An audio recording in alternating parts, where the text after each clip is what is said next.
Okay, so we got it connected.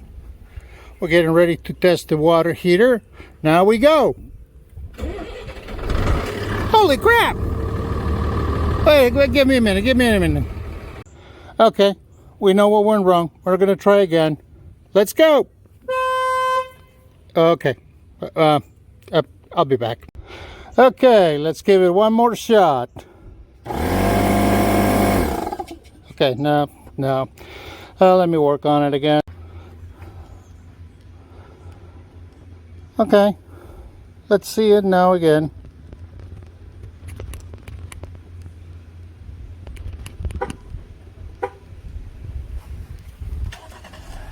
That's not even the motorhome. Okay, so this is the cable that comes from the water heater. This, it says a 50 amp RF radio frequency control switch. So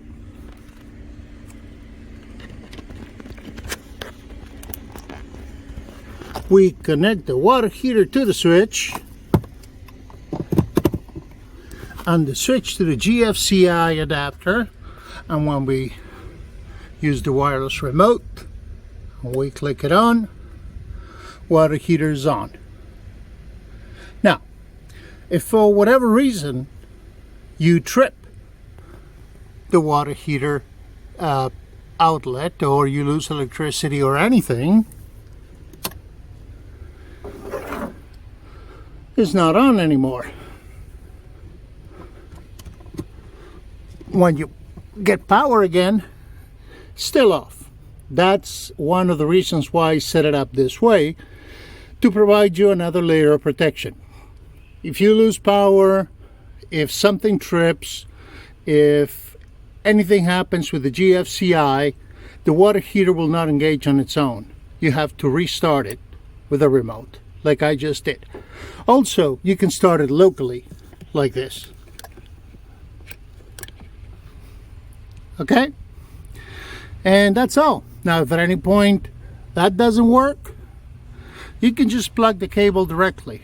Or you can plug the cable directly to any 15 amp outlet or any house. Any regular outlet will do it. And as you see, the cable is routed through. You can cover the cable if you want to. I wouldn't.